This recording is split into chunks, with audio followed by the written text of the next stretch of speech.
Thank you all.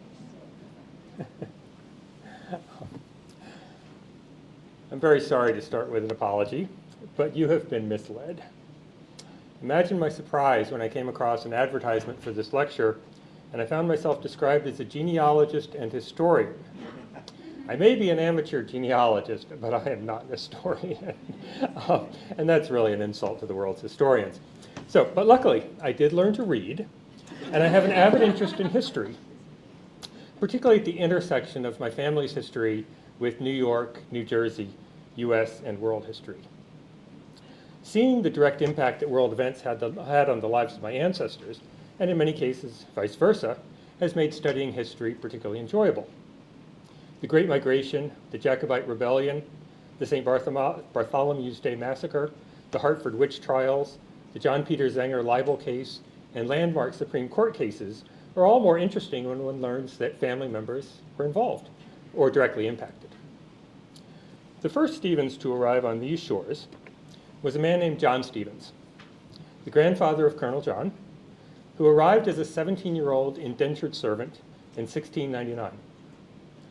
Now, unlike most indentured servants, who were typically unskilled laborers, domestic servants, or farmers, he was a law clerk, working for a very prominent lawyer named Cosenz, who was the crown attorney, clerk of the royal council, and occasionally secretary to the governor, so presumably a man who needed a lot of help and had much to offer as young clerk.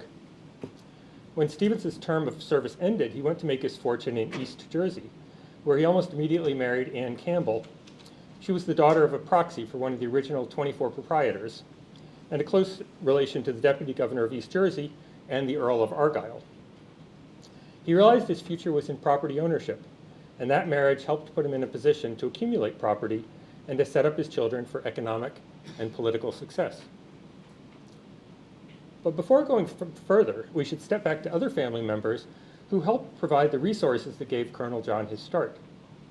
While his paternal grandfather arrived in 1699, the first ancestor of Colonel John Stevens to reach America was his Dutch great-great-grandfather, Johannes DePeyster, who arrived at the age of 22 in 1642. So that's the top right-hand corner of your handout for those of you who are going to try to follow along. He was a goldsmith and a merchant, and he soon became an esteemed member of the city council. At that time, Manhattan probably had fewer than 500 inhabitants. He apparently had one of the finest houses in town at the corner of William Street and Hanover Square. Two of his sons, Abraham and Johannes, were prosperous businessmen who became mayors of New York. My first job in New York was at that exact location, and there was a big statue of Abraham right outside the front door. Back then, I had no idea he was family. For those of you who are not completely up on your New York history, it was in 1664 that the English sent a single warship into the harbor, into Nieuw Amsterdam harbor, and demanded the surrender of the colony. Having no other option, Governor Peter Stuyvesant promptly obliged. However, the British didn't upset the status quo. So basically, the same people who owned property and were running the place continued to do that. Nothing was taken away from them. So life for the residents continued essentially uninterrupted, other than the name change to New York. Now, DePeyster's daughter, Maria, was apparently quite attractive and flirtatious, and she married men from three of the most prominent families in the Dutch community. She first married Paulus Schrick, whose family was active in trading between Manhattan, Connecticut, and Virginia. Unfortunately, he died about 6 months into the marriage. As was the Dutch custom, she inherited her husband's wealth and took over his business affairs. The following year, she married a Scottish Covenanter, John Spratt. According to the book The Goede Vrouw of Mannahatta, which is a wonderful source of information about the early days in the Dutch colony, their mixed nationality house quickly became a neutral ground center for political discourse in the colony, since she was related to every prominent family in town, and he was highly respected. This was not the last time you'll hear about a marriage between a Dutch person and a Scot. It seems to have been very common. Lastly, she married David Provoost in 1699, but she died the following year. Mary's daughter, by John Spratt, her second husband, Mary Spratt Provoost Alexander, is a fascinating person. Her father died when she was 4, and her mother when she was just 7, so she was largely raised by her DePeyster grandparents. I suspect that caused her to be quite independent. She first married Samuel Provoost, a successful merchant who was also her step-uncle. Did I mention this was not a large community? She learned about business while helping him with her books and correspondence, which was not unusual for the Dutch.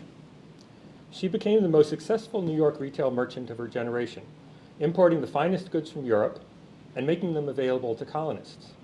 It is said that almost every ship that arrived in New York came with new goods for her shop. Her business was notable in that it had the first proper sidewalk in New York, made of flagstone. She built offices between her house and the street so that she could tend to both family and business. She seems to have been an early role model for having it all. But Provoost died when she was only 26. Due to her net worth and social standing, she was an extremely eligible widow, and she took her time before deciding who to marry next. In 1720, she married James Alexander. He had migrated from Scotland in 1715, having been forced to make a hasty exit due to having been on the losing side of the Jacobite rebellion that year. He came from a well-established family, being descended from Scottish royalty, including Robert Bruce, the first king. He settled in Amboy and quickly fell in with Lewis Morris, who was president of the provincial council. By the way, Amboy was the capital of New Jersey at that time. His legal training and sharp mind were quite valuable to Morris. And while Morris was wealthy and powerful, Alexander was far more politic. Morris would eventually be appointed the first standalone royal governor of New Jersey, and Morris County and Morristown are named after him. I gather he was not the sort of man who would have ever gotten elected in a popular election, so it helped to have someone like James Alexander at his side. Within just a few years, Alexander had become quite prominent in the colonies, being named the Surveyor General of both East and West Jersey, and chair of the New York-New Jersey Boundary Commission that set New Jersey's northern border. He later became simultaneously the Attorney General of both New York and New Jersey. During that period, while the colonies were technically separate, a single governor ruled over both of them, so it wasn't odd to have government officials holding authority in both states at the same time. I'm sorry, I say states, both colonies at the same time. So, James married Mary in 1720. This was a classic example of something I see so often in my family tree. A rapidly ascending striver finds a match with a woman who is wealthier and more established. We see it again and again and again. And you will see it here. So it mirrors the immigrant John Stevens' marriage to Anne Campbell, and the Honorable John Stevens' marriage to Elizabeth Alexander, which I'll get to in a few minutes. In 1721, after the birth of a daughter, James wrote to his brother, William, that within a few hours of the birth, Mary was back at work and sold 30 pounds worth of merchandise. He noted that his greatest fortune was getting so good a wife. Now, perhaps that wasn't the most evolved reasoning, but I think we can understand his excitement. So Mary gave up the Dutch Lutheran Church, and James gave up the Presbyterian Church, and they converted to the Anglican Church. James became a vestryman at Trinity Wall Street. The Anglican Church has been the family's spiritual home ever since, and they're both buried in the Alexander Vault in Trinity's churchyard. Those interested in the freedom of the press might be curious about their involvement with John Peter Zenger. At that time, English law required the name of the printer be attached to any printed document, but it didn't require the name of the author. The printer took all the responsibility for what was published and could be held legally responsible for anything that offended the authorities. There was only one printer in New York in the early 1730s, a guy named William Bradford, and most of his income came from official documents. So he had no incentive to print anything that was critical about the governor or the government. In order to get around that problem, Alexander enticed Bradford's apprentice, John Peter Zenger, to set up a competing print shop. It existed to serve Alexander and his Morrisite compatriots. I should point out at that time that being sent to the colonies to serve as governor was not a plum assignment for British aristocrats in the late 17th, early 18th centuries. Men with sufficient status to be appointed could live a much more comfortable life back in England. So the primary reason that they would accept that job was to enrich themselves through self-dealing. They had an enormous amount of discretion because New York and New Jersey were not chartered colonies like Massachusetts, with established laws and significant autonomy. They were essentially a part of the personal estate of the Duke of York, later James II, and his successor monarchs. So Zenger was accused of publishing libelous letters written anonymously by James Alexander and some others that were critical of Governor Cosby of New York and New Jersey. Alexander was initially his defense attorney, but got disbarred for contempt in his attempts to vigorously represent Zenger. Ultimately, Zenger was acquitted and James was reinstated to the bar. And the decision was an early example of jury nullification because Zenger had clearly broken the law. And while the decision was not technically a legal precedent, it was nevertheless precedent shattering. The jury concluded that truth cannot be libelous. That seems so obvious now, but it was radical then, and there is a direct line from that case to our constitutional protection for freedom of the press. Alexander amassed great wealth and power and bought large parcels of land in New Jersey, including 10,000 acres in Hunterdon County. All of the Provoost children were either successful in their own right or married very well. I'm sorry, Provoost and Alexander. Mary had 2 sons with Provoost. Her son John married Eva Rutgers and produced a son, Samuel, who was the priest at Trinity Wall Street. But he was let go because apparently he gave awful sermons. He went on to become the chaplain of the Continental Congress, and in 1787, he and William White became the 2nd and 3rd bishops of the Episcopal Church, following the newly formed Episcopal Church. Right, it had to split off from the Anglican Church. And they followed Samuel Seabury, who you'll probably remember if you've seen Hamilton.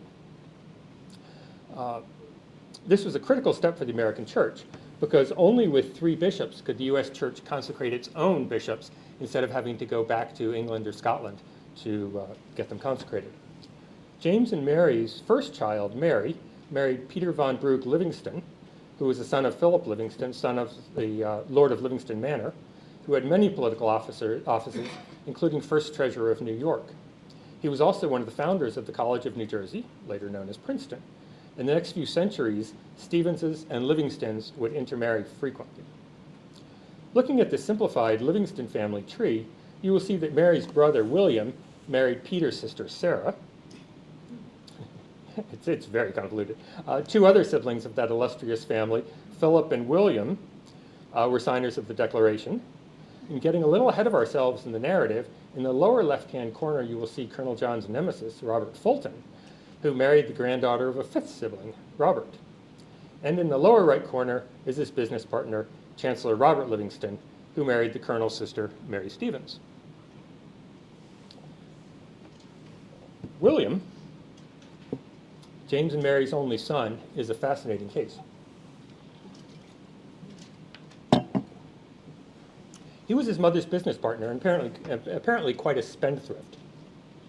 William has 2 claims to fame. He went to England and Scotland in 1759, shortly after his father's death, to lay claim to the dormant title Earl of Stirling, which had originally been granted by King James King James I, to William Alexander, the nephew, or perhaps grandnephew, depending on who you ask, of one of William's ancestors. The Scots were not very good at genealogical record keeping. The first Earl had been a poet and a great favorite of the king. He had many male heirs, but ultimately every line went dead. And after the Scottish Parliament accepted William's claim, he thereafter styled himself as William Alexander, Lord Stirling. But the British Parliament rejected his claim. It may be because they didn't buy into the evidence, which, truth be told, was less than unimpeachable. As I said, Scottish record keeping was not very good. However, it might be because if they recognized his right, he would have a claim to all of the lands granted by King James to the first Earl, which would include all of Long Island, as well as most of Maine, and pretty much all of what is now Canada. In the meantime, those had become quite valuable and had been regranted to others. His second claim to fame is that he served on General Washington's staff. He was the only nobleman, and he rose to the rank of Major General. His heroics, and a miraculous fog, saved Washington's troops from annihilation at the Battle of Brooklyn, sorry, the Battle of Brooklyn. Washington trusted him so much that he put him in charge of the Continental Army for a few months in early 1779 when he had to go meet with the Congress in Philadelphia. Lord Stirling spent most of his remaining wealth on the patriotic cause and essentially died broke in 1783, having given up his enormous estate and fabulous mansion in Basking Ridge. The community of Sterling, New Jersey is named for him. Elizabeth married the Honorable John Stevens, second son and namesake of the immigrant, who began his professional life as a ship owner and captain and profiteer. Among other cargoes, he was involved in the slave trading business, partially financed by the Alexanders. They supplied domestic slaves for the New York and New Jersey colonies. We try not to dwell on that. At about age 27, he retired from profiteering and slave trading and took up a less honorable profession, politics. He settled in Amboy, which remained an alternative Stevens family seat for many years. In the lead up to the Revolution, he was a vocal opponent of the Stamp Act and one of the small group that obstructed their issuance in New York. He was elected vice president of the council of the first New Jersey legislature in 1776 and was the chair of joint meetings of the legislature until 1782. After the war, he was president of the New Jersey Convention that ratified the U.S. Constitution in December 1787. In 1761, he bought the Alexander House at 7 Broadway from the Alexander estate. The family held it until 1821. The driving force behind this move was apparently Elizabeth, who was a city girl and found Amboy far too boring. Unusually for this period of large families, the Honorable John Stevens and Elizabeth Stevens had only 2 children, Mary and John. Mary Stevens married Chancellor Robert Livingston, who has many claims to fame. He was one of the Committee of 5 that wrote the Declaration of Independence, although he did not actually sign it because he got recalled before it was finalized. He was the Chancellor of New York, which is the highest judicial role in that state, from 1777 to 1801, which is why he is called Chancellor Livingston, to differentiate him from all the dozens of other Robert Livingstons. The Livingstons tended to name their sons Robert the way the Stevenses named their sons John. He was also the first Secretary of Foreign Affairs, which was effectively the Secretary of State in those days before the Constitution. And he was the Minister of France from 1801 to 1804, which is the country's most important ambassador at that time, following such luminaries as Franklin, Jefferson, and Monroe. In that capacity, he was the person who negotiated the Louisiana Purchase. He was a very powerful man, as we shall see. And that finally brings us to Honorable John's second son, John. Like his father and both grandfathers, John was trained as a lawyer. He graduated from King's College, now Columbia University, and practiced law in New York and New Jersey for a few years. Before long, however, the War for Independence started and changed the direction of his life. In 1776, he was appointed a captain in the militia. Shortly afterward, he was appointed treasurer of the state of New Jersey and had the responsibility for keeping the state's money out of the hands of the British and paying those serving in its militia, earning him the sobriquet treasurer on horseback. It seems that the primary reason he was selected was that when the state ran short of funds, his father could loan it the money until it had the chance to sell some more bonds. Remember that there was a very limited ability for the colony to tax at that time, so the war effort was largely funded by patriotic citizens. You may recall the last line of the Declaration of Independence, which reads, "We mutually pledge to each other our lives, our fortunes, and our sacred honor." And they meant it. Their lives and their fortunes really were on the line. Had the war been lost, they would have lost everything. But even being on the winning side was no guarantee of being made whole. The repayment by the federal government of the war debts incurred by the states was a huge fight after the war, and most of those patriotic lenders, like his uncle Lord Stirling, never got fully repaid. As I'm sure this crowd doesn't need to be reminded, in 1784, Colonel Stevens purchased William Bayard's farm at Hoboken and turned his sights toward horticulture and transportation. There's so much to say about him that it's hard to know where to start, but I think of him first and foremost as a patriot and a visionary. He understood what his infant country needed, and he was determined to make it happen. I presume that he also wanted to make a profit, but from what I can tell, that seems to have been a secondary concern. Profit expectations were necessary in order to induce investors to help fund his capital-intensive infrastructure projects, but I've seen nothing in the record to suggest that personal profits were a primary concern. I've also recently come to the startling, and perhaps controversial conclusion, that he was neither a good businessman nor a good politician. I suspect that's the reason why he is not well known today, and is not yet in the New Jersey Hall of Fame. And it's that he was not very good at marketing himself and his ideas, which were pretty spectacular. We'll start with steamboats. In the last decades of the 18th century and the first two of the 19th, there were quite a few people experimenting furiously with using steam boilers to propel boats. English and French engineers tested a few prototypes. In 1803, near Glasgow, the Charlotte Dundas became an early proof of concept, traveling about 20 miles at 2 miles per hour. Robert Fulton was watching and soon built his own steamboat in Paris. Colonel Stevens was not there, but he was paying attention to the progress in Europe while testing his own designs in Hoboken.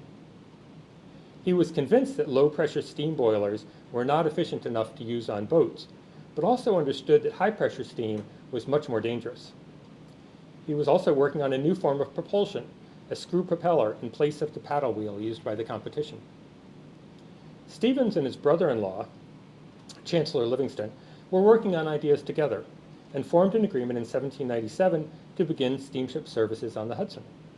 Livingston would take the route between the city and Albany, and Stevens would have the routes between New York and New Jersey. Stevens would build the ships for both at his dockyards in Hoboken. But nothing got built. However, when Livingston was serving as the ambassador to France during the Jefferson administration, he met Robert Fulton in Paris and worked with him on some designs. A few years later, Fulton married Livingston's cousin, Harriet, and they commenced a partnership, essentially abrogating the now dormant agreement with Stevens.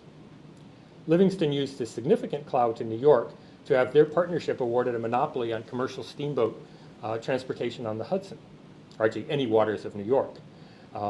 Fulton built the Claremont, which was named for Livingston's estate near the north end of the route, and is known to almost every teenage history student. Stevens consistently had faster, more innovative designs, yet he is known by very few.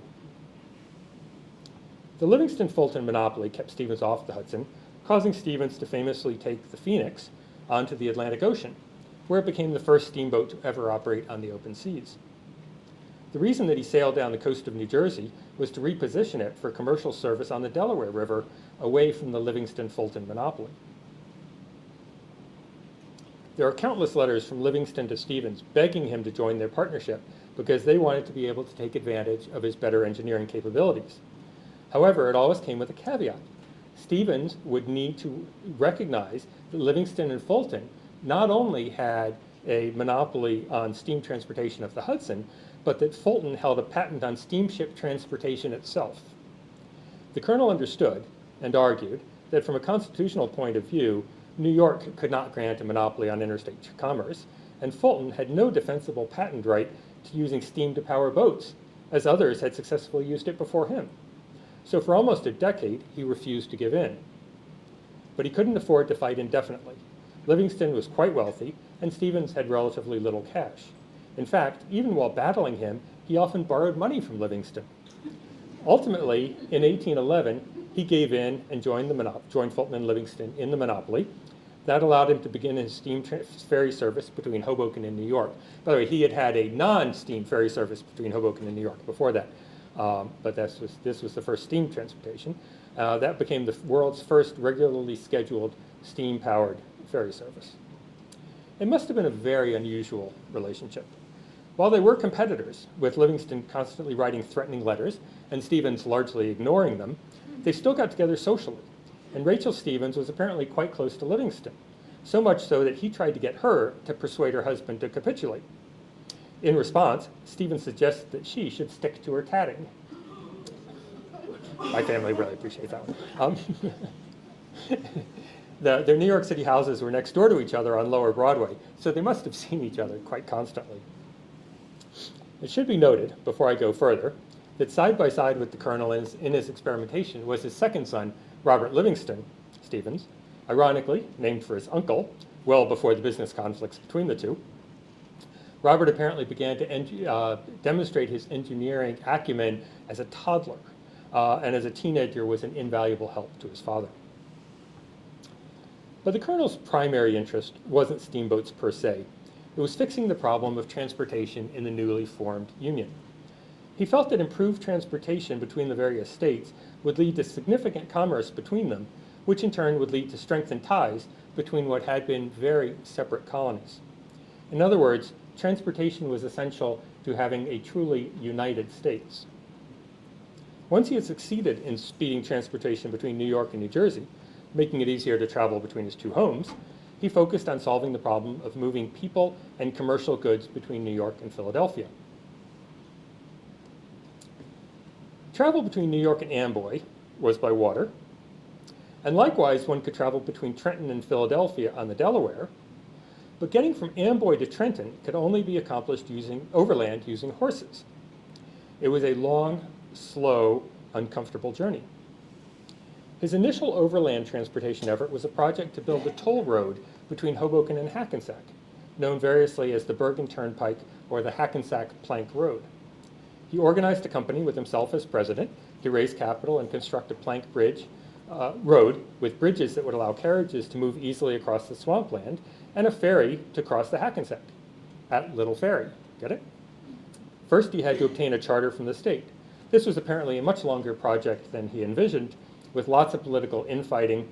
Hard to imagine in Hudson and Bergen counties, isn't it? But he succeeded in late 1802. Some of those who did not want to give up their right-of-way across their land argued that Stevens was just doing it to direct business to his ferry service in Hoboken. They may have been right. But within a few years, Stevens became convinced that railroads were the future. Well before he had even demonstrated that a steam railway was feasible, he was busy working to obtain railway charters and writing letters to try to convince others to pursue his ideas. As with the Plank Road, but on a much larger scale, he needed both political support and capital. In 1815, he received a charter from the New Jersey Railroad for the New Jersey Railroad Company. It was the first railroad charter ever granted in the United States, and it came a decade before he actually demonstrated the feasibility of a railroad to the general public by building a track down by what is now First Street and transporting passengers in circles using a steam wagon. As the New York legislature was considering approval of the Erie Canal, he worked furiously to try to persuade it that a railroad would be a much better idea, both cheaper and easier. In 1812, he published a treatise on the advantages of railways over canals that is believed to be the first American publication on railways. Massive excavations required for a canal would be unnecessary, and a railroad could operate through the winter, whereas canals freeze over. He tried valiantly to persuade Livingston to join him in opposition to the canal and in favor of a rail route to the Midwest, but Livingston could not see the merit in it. I should point out that Livingston and Fulton were both members of the Erie Canal Commission. Think how much easier it would have been to have had a railroad from the start. The canal was a massive undertaking, finished in 1825, but it was probably functionally obsolete in 35 years, although it was used for about twice that long. History proved Stevens prescient, but politics kept him from being successful. But the Colonel was nothing if not persistent. In 1823, he tried to get the New York legislature to allow him to build a railroad from Albany to Utica, but had no luck. In that same year, he did manage to get the Pennsylvania legislature to approve a railroad from Philadelphia to Columbia, but the 73-mile distance scared off investors, so he couldn't get it funded. To the general public, he appealed to civic pride. To investors, he proclaimed, "There is money in railroads." Eventually, others would prove him right, including his children. Sorry, I missed part of that line. And they would become fabulously wealthy along the way, including his children. Long before the Pennsylvania line was built, however, he was forced to give up the special concessions that were awarded to him personally. And that railway, later the Philadelphia and Columbia, later became the Pennsylvania Railroad and eventually combined with the family's Camden and Amboy Railroad. And you're probably familiar with their terminals in New York and Newark. But the Colonel had ideas that went far beyond boats and trains. He was an original investor in and director of Aaron Burr's Manhattan Company. which nominally was chartered to bring piped water to New York City, but through Livingston's machinations, it was given such a broad charter that it was actually a backdoor way for Burr to start a bank to compete with Hamilton's Bank of New York. While Burr's interest may have been putting the company's excess capital to good use, Stevens was the chief engineer dedicated to solving two problems for the city's residents: clean water and clean streets. He proposed steam pumps to pump water from the Bronx, which could be piped into houses and used to wash the streets, which were a foul mess.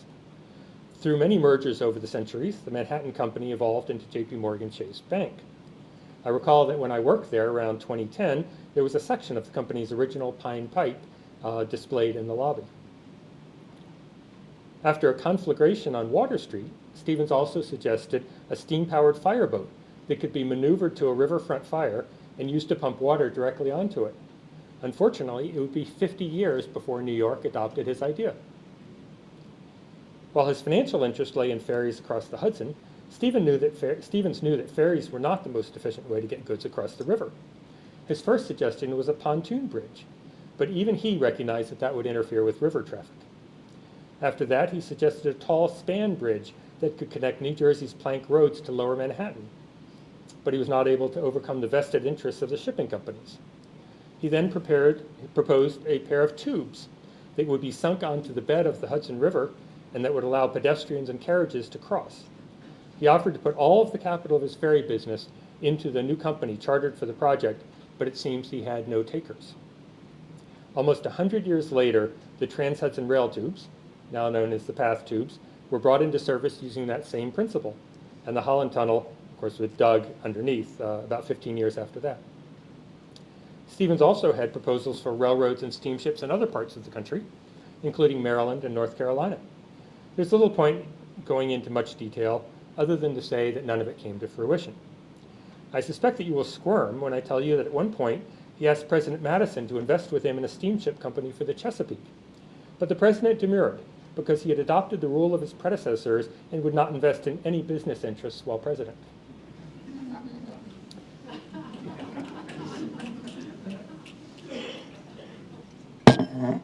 There was one last vision that Stevens had that I should mention.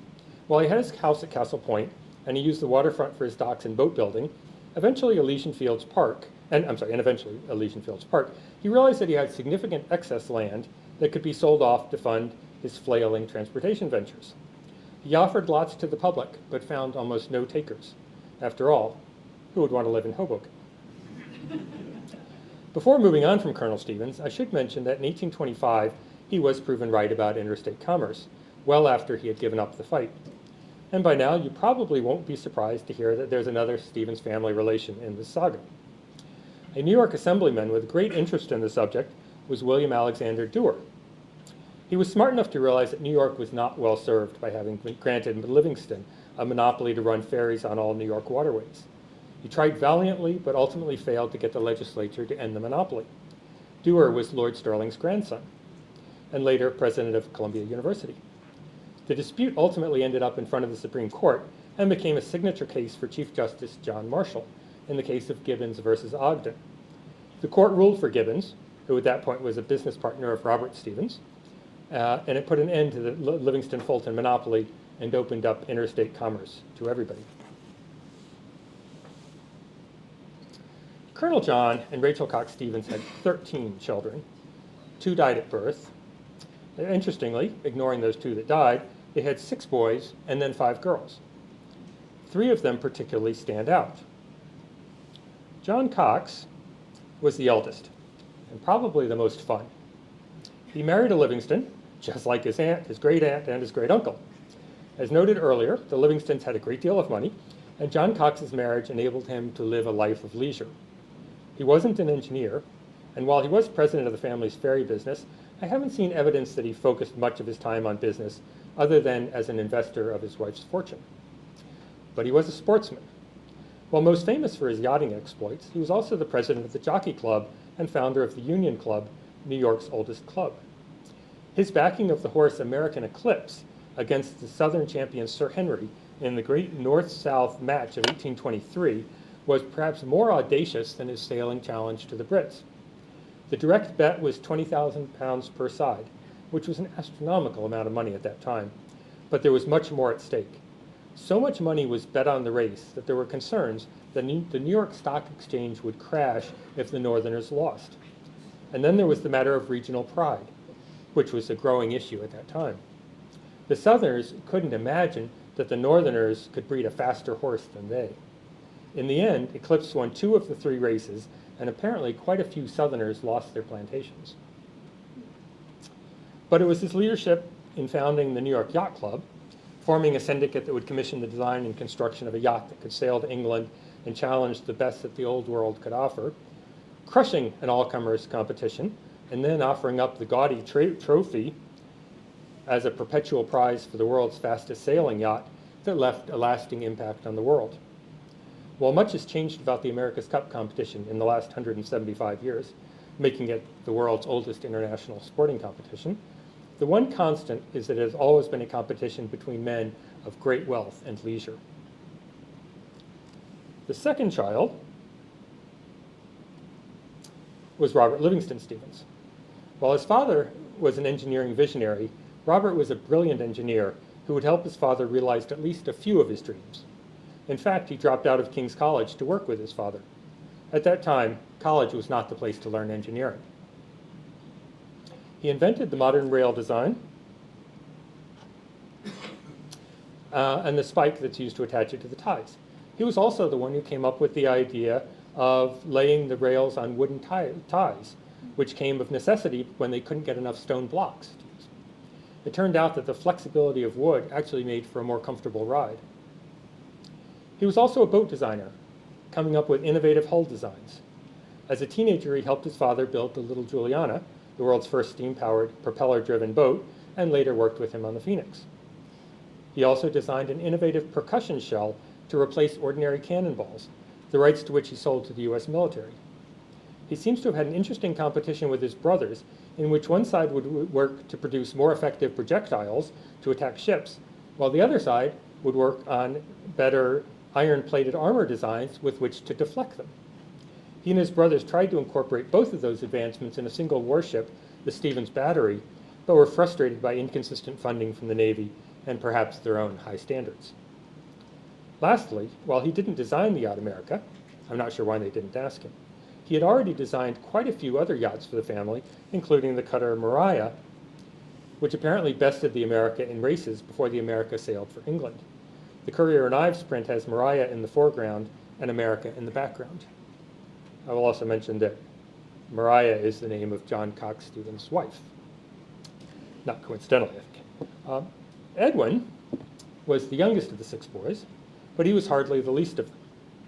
While he was also trained in engineering by his father, he had a keen sense of business and was quite practical, making him effectively both the CFO and the COO of all of the family's enterprises. He headed the Hoboken Land and Improvement Company, which successfully developed Hoboken in a way that his father was never able to do. In a story that somewhat mirrors his father's competition with his uncle Robert Livingston, in 1831, the New Jersey legislature approved a charter for the Stevens brothers' Camden and Amboy Railroad. By cutting the state in on the profits, they were given protection from any other railroad competition for a cross-state railroad, though the legislature also approved a cross-state canal at the same time. Initially, they were to be competitors of each other, though of course 2 very different forms of transportation. That canal, the Delaware and Raritan, was proposed by their cousin, John Rutherford, son of their great-aunt, Mary Alexander. When Rutherford was unable to find enough subscribers to pay for his project, apparently due to interference from the Stevens brothers, see they're on the other side of the political interference at this point, Commodore Robert Stockton stepped in and pledged his family's considerable wealth as guarantor. It didn't take long for both parties to figure out that they can make a lot more money if they work together instead of competing. And with the permission of the legislature, they formed a joint stock company. Note the signatures at the bottom of the certificate, Robert and Edwin, the president and treasurer. Anybody that wanted to travel or move goods between New York and Philadelphia, the 2 most important cities in the United States at that time, had to pay them dearly. Their political influence over the legislature was such that New Jersey earned the nickname the state of Camden and Amboy. but revenue from that railroad was generating most of the state's income. I suspect that people must have thought about it then as they think about the outrageous tolls on the New Jersey Turnpike today. You suck it up and pay it because the alternative is worse. They made a series of deals with the New Jersey legislature that enabled them to hold on to their railway monopoly until 1869, the year after Edwin's death, despite howls of protest from the paying public. The 15-year extension, negotiated in 1854, must have been particularly valuable because the New York City population was growing very rapidly at that point, and Philadelphia even faster. The latter more than tripled during that short period. My understanding is that that monopoly was the primary source of the family's wealth. 2 years after the monopoly rights expired, the joint company sold out to the Pennsylvania Railroad. The genealogist in me feels obligated to mention that although Robert Stockton was already a distant relation to the Stevenses because he was the great-nephew of their Aunt Catherine Cox, Rachel's sister, he became a much closer relation when Edwin married Robert's first cousin, Martha Bayard Dodd. I don't know how Edwin met Martha, but it can't have hurt that the two that he had a very strong business relationship with her family. When Robert, who never married, died, he left his entire fortune to his brother Edwin in recognition of the fact that he felt he never would have been financially successful without Edwin's help. With his brother John, Edwin was also a founder of the New York Yacht Club. He was the fourth Commodore and a member of the syndicate that built the America and was aboard the America for its famous race. And of course, Edwin's greatest legacy is Stevens Institute, for which he left funds in his estate, and his wife, Martha, carried it out, which is one more example of one of the Colonel's dreams that was only fulfilled by his children. Of the three illustrious brothers, John Cox, Robert Livingston, and Edwin Augustus, only Edwin had children. But he made up for it by having 10 of them, 7 of whom lived to maturity. Edwin married twice. His first wife, Mary Picton, died shortly after the birth of their second child, who also died about a year later. And you're undoubtedly familiar with his second wife, Martha Bayard Dodd. She is quite a legend in this town.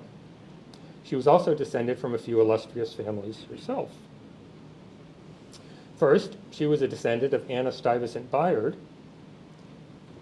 sister of Governor Peter Stuyvesant of New Amsterdam, of New Netherlands. Her great-grandfather was Colonel John Bubenheim Bayard, who was recognized by Washington for exceptional merit leading the troops at the Battle of Princeton. He was a Speaker of the Pennsylvania Assembly and a member of the Continental Congress. That pedigree also made her a third cousin, twice removed, of William Weeping Willie Bayard, who was forced to give up ownership of Hoboken for having British allegiance during the Revolution. Hoboken had come into the Bayard family via a land grant from Uncle Peter Stuyvesant. Another ancestor was John Stockton, who owned the enormous estate known as Morven and donated much of the land that allowed the College of New Jersey to move to Princeton. John's son Richard signed the Declaration of Independence and more illustriously has a turnpike rest area named after him. Commodore Robert Stockton was Richard's grandson. Her grandfather, Daniel Dodd, was coincidentally a steam transportation pioneer. And he was a partner of Ogden, of Gibbons and Ogden fame, losing all of his money when that business failed. Sadly, he was killed in a steam boiler explosion, a fate that befell quite a few steam pioneers, and luckily one that the Stevenses managed to avoid.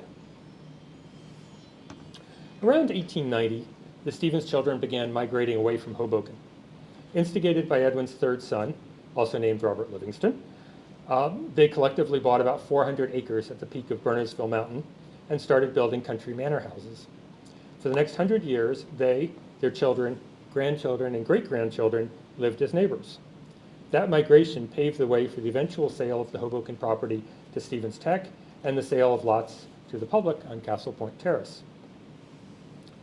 Although there were a few inventors in the generation succeeding the illustrious brothers, including Edwin Stevens Jr., who inherited the castle, and his cousin Francis, who became an apprentice to Robert, they and their progeny in the next few generations largely settled into lives of genteel leisure mixed with public service. For those of you who are familiar with the HBO show The Gilded Age, let me leave you with this thought. The old money Van Rhijns are representations of the Dutch gentry, such as the Bayards and Livingstons. In fact, Agnes even mentions her Livingston ancestors at one point. Their forebears immigrated to New Netherlands, received large land grants, and lived off their rental income and property sales for many generations.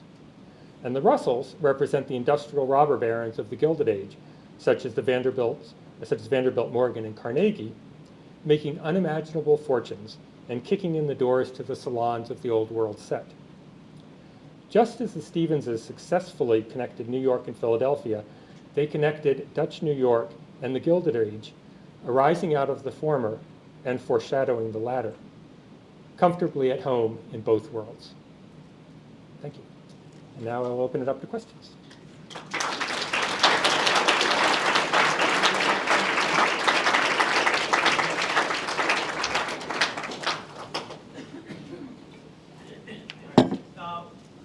So a lot of the screenshots to me look like Ancestry.com. That is correct.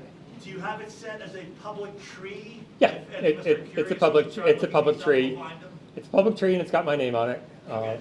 So about how many people through Ancestry are you managing? Like is it a tree of 5,000, 10,000? honestly, I can't remember because I've largely stopped using it. Okay. My personal favorite is WikiTree. Okay. And I will tell you why if anybody cares about if anyone cares about it. But WikiTree, the problem with Ancestry is everybody sets up their own tree, which effectively gives them their own history. And they get to write it, and they get to make mistakes, and then people come in and copy their mistakes, and you get a great deal of garbage.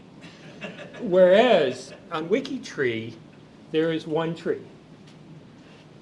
From a philosophical point of view, from a practical point of view, almost a theological point of view, I love it because there is one tree.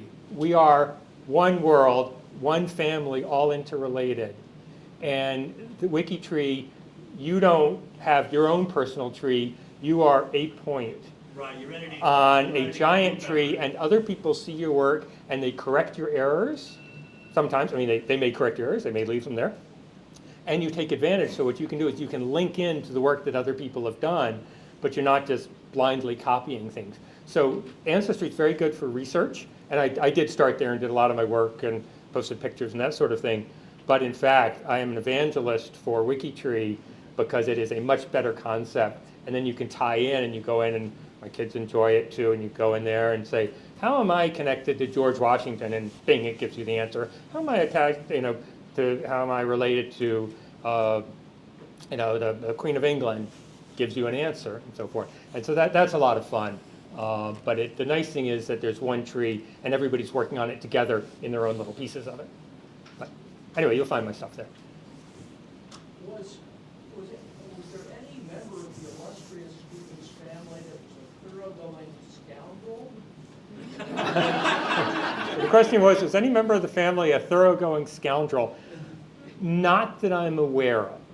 I think my ancestor, my closer relatives, might not have brought that up. I'm sure there were some. I mean, you have 11 children. There has to be somebody who's a problem, right? But not that I'm aware of. Thank you so much for this wonderful talk about your fascinating and important family. As someone who has taught at Stevens for 10 years, I appreciate that legacy. And thank you for putting a good word in for Martha, especially. Because dear Martha, and something I've only learned recently was that it was because of her that there's a humanities department. Because she said to Edwin, okay, I'll let you have a university, but you have to have literature, you have to have the art, you have to have humanity. So my question is, what can we do to give this woman more recognition? Well, I will tell you, I hope I'm not speaking out of turn here, I'm on the board of Stevens, and I have actually been fighting for exactly the same thing.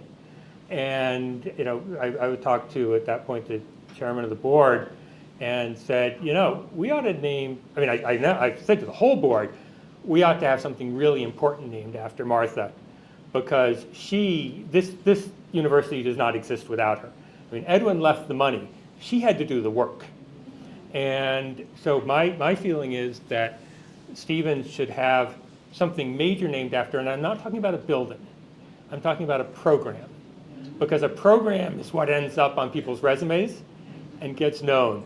So I'm fighting for it, but as one of the chairman of the board said to me, and how much money are you going to put behind this? And I don't have that kind of Stevens money, but I'm not done yet. So I hope before my work is done on the board, we'll have something really important named after her, because I think it's critical. And I think just from a kind of women in engineering thing, engineering is such a guy, testosterone field, and more women are getting into it. But I think anything you can do to say there is a woman's place here too would be a big plus. And so, I mean, I would love to have a school named after her, a program named after her, something like that. But haven't gotten there yet.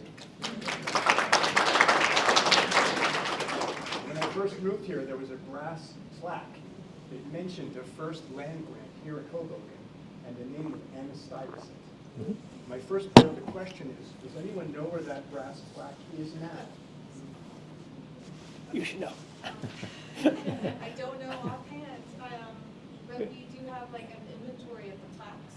And so if it's not located where you remember, we probably have it in storage somewhere and have an inventory of it. So feel free to email me and I can look. Was that on Whitpen Walk?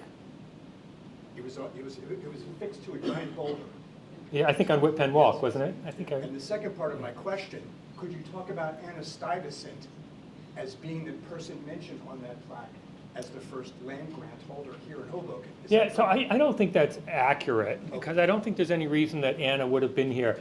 But as I said earlier, Anna was Governor Stuyvesant's sister, and tying them even closer, her husband, Bayard, was the brother of Governor Stuyvesant's wife. So 2 brothers married 2 sisters, and so they were very closely related. Her husband, I think Samuel Bayard, had died before they came from the Netherlands. So she came along with her children with Peter when he came to be the Governor General. And then what he did, I did an earlier talk about 10 years ago, I talked more about the Bayards, and this one I tried to sort of stay a little more focused on the accomplishments, since that was the theme here. But if I remember from my work, Bayard granted it to his nephew, and then it got passed down in a not quite linear way that ended up with Weeping Willie Bayard afterward. But I don't think Anna would have ever been in New Jersey or had it granted to her, from anything I've seen, which is not absolute. So let's go here. Hi. First, I want to thank you for all of the Livingston context, because I'm from there. We didn't learn about any of that at school, so that's more than I've learned about the town in 27 years in New Jersey. Oh, good. My question is actually kind of a follow-up to this gentleman's. The idea for the school that we were in, was that a directive from Edwin to Martha? Was that Yeah. something that they? So Edwin left, the question was, how did the college come about? So Edwin left in his will $500,000 for the founding of a school of engineering. And so that it would be, it was put aside in the, basically for his executors to carry out. And that's where there were 3 of them, and it was his wife, her brother, Dodd, and a third person who's famous, and name is escaping me at the moment, but it was an engineering Shippen. That sounds right. William Shippen. Yeah. And okay, we're over here. Yeah, far corner. Thank you so much for this interesting talk. Following up on the theme of fascinating Stevens women, I found the character of Mary Spratt to be very interesting. You said she was one of the foremost merchants of her generation. And I wonder if you could share anything else with us about how she did that as a woman in the 16. Yeah, I mean, I can't provide a ton more detail than I already gave, but I think the key thing was that she was Dutch. And the Dutch were different than the British, and probably most other cultures in this country. I mean, they were just so far ahead in certain ways. And, this thing about the women inheriting, I mean, in some of these other areas at that time, and certainly including the British, a woman would give up all of her finances, when she got married, right? Her husband was in charge of her money. And even, here, George Washington became in charge of Martha's money when they got married. She had all the money. He was the one who got to spend it. And the slaves too, but yes, those two. And so, I think it was really unusual at that time, and for a long time afterward, what the Dutch were doing, in that women really were sort of full citizens who could have property, inherit. So they, husband died. If you watch these old shows about Britain, the wife is still there, and that some child or even some cousin, go to Downton Abbey, ooh, what did I do? Some cousin inherits all the money. Oh, I'm sorry, I messed that up. So anyway, so that, I think I really apologize for that. Got a little excited talking my hands here. Yeah. So anyway, I think it really is the Dutch culture, and if you look at that, you'd see that that was a place where women could really be fully formed individuals with some self-determination in a way that just wasn't happening other places. And by the way, there is a fabulous book about New York in the early days called the city at the something at the center of the universe, by Shorto. A fabulous book. So if you're interested in those sort of early years, and it talks about New Jersey and a lot of the battles and these stupid governors and they're attacking the natives and that kind of thing. And so I highly recommend that. It doesn't get into quite these same things we talk about here, the more social things, but that the Goed Vrouw of Mannahatta is available. You can find it online and manuscript, and that talks a lot about the relationships and the politics and that sort of thing at that time. Are there any descendants still in Hoboken? Yes. And the second question is, how many more? I'm sorry, say that again? How many descendants in Well, it was funny. So for many years, there were a few descendants, including my grandmother was actually a board member for a number of years. And there were a couple of others. And then there was a period where there were none. And then I came on, and I was the only one. And then a few years later, one of my cousins was invited to join the board also. He's my fifth cousin. So very distantly related. But he's also descended from John Stevens, not from Edwin. and Hoboken? And in Hoboken, my daughter lives in Hoboken. Samantha over here is, and my other daughter Molly lived in Hoboken for a little while, and both of them went to the Hudson School here in Hoboken. So we've been, and I used to live in Hoboken, and Samantha was born here. Born in Hoboken. Born in Hoboken, not Molly. So we've got a little presence here. Unfortunately, not nearly the land that we used to have here.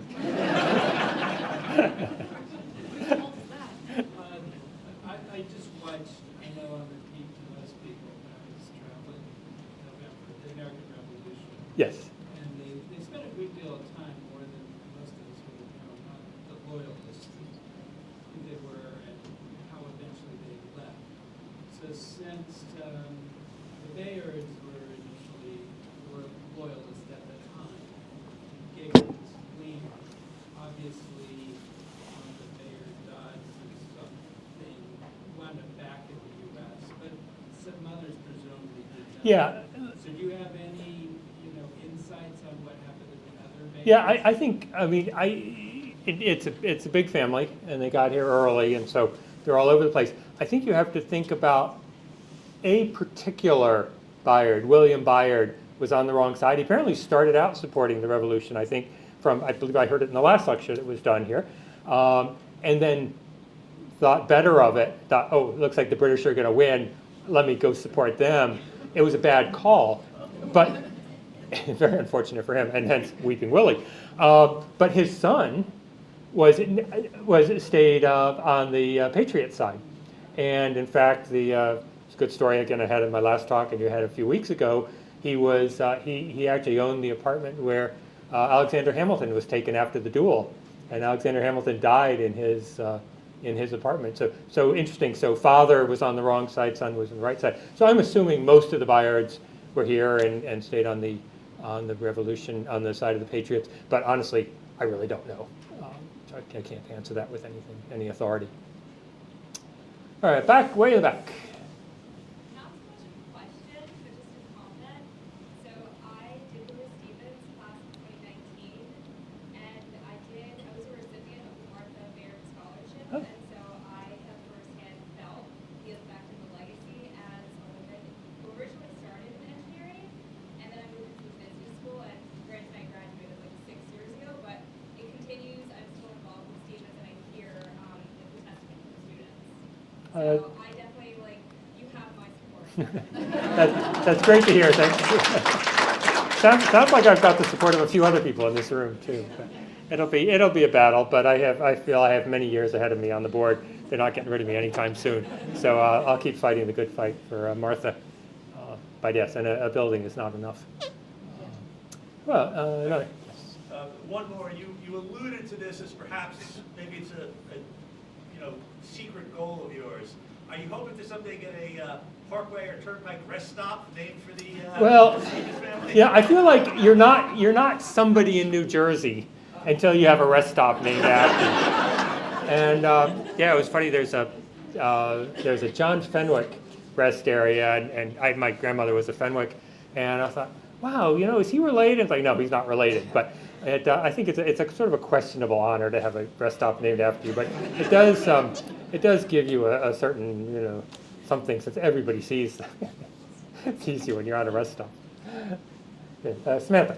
Speaking of naming rights, given the Stevens history with the railroad and the talk recently of potentially renaming Penn Station,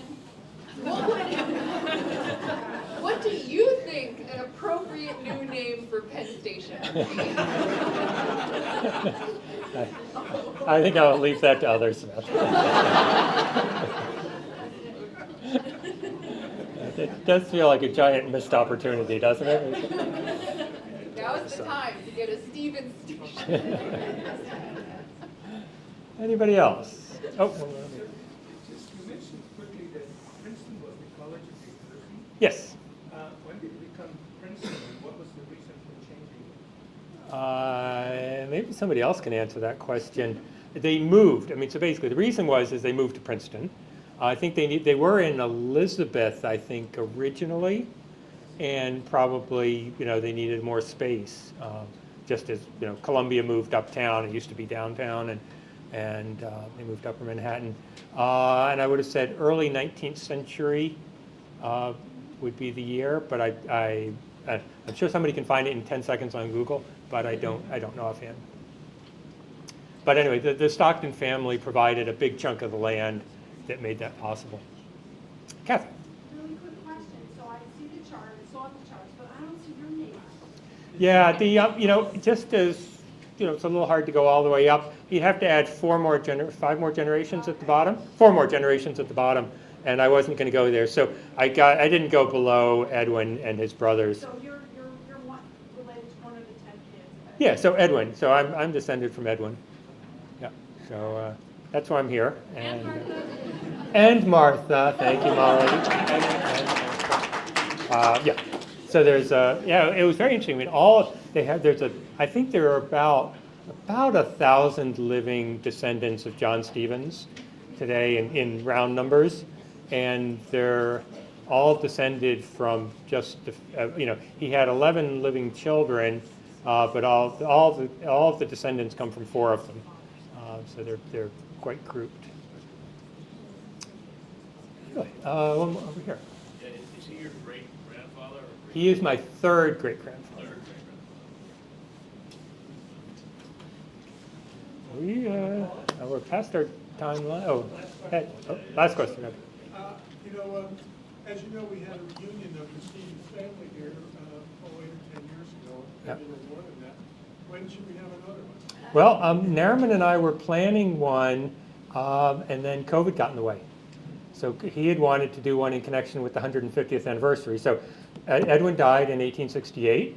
In 1870, today, by the way, 155 years ago today, Stevens Institute got its charter. And so this is Founder's Day. Is that the right name for it here? So that is a mark here. And so in 1870, they got this started, and so we wanted to do something for the 150th anniversary 5 years ago, and obviously that was early 2021, didn't happen. So it's still out there. I think maybe we need to get past some of the current fiscal issues that are plaguing universities at the moment, but then I think we'll get back to it soon. My feeling is that they should happen about once every half generation, and so we had two of them about a generation apart, maybe 30 years apart, and it was 1980, I think we had one, and then about 2011, and I think we ought to try to have one every 20 years, something like that. So it'll be time. We'll do it again soon. Just want to stop. I see there is one more hand up in the back, but quick question? Okay.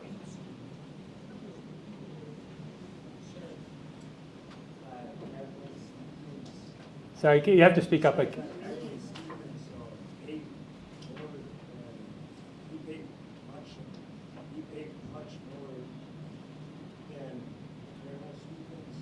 you say made much more? Oh, he developed the town much more, yeah. So I think Colonel Stevens sold a few lots, but it was really under the brothers who developed the town and sold a large number of lots. And of course, and that continued over 100 years. And we know a lot of land was put aside for public use through Martha's influence. We ended up with the public library, for example, and the parks. So I think that was she did very positive things for Hoboken. But I think it was over an extended period of time, but very, very few sales happened, I think, during Colonel John's time. It came later. Anyway, thank you all. Appreciate it. It was a good audience.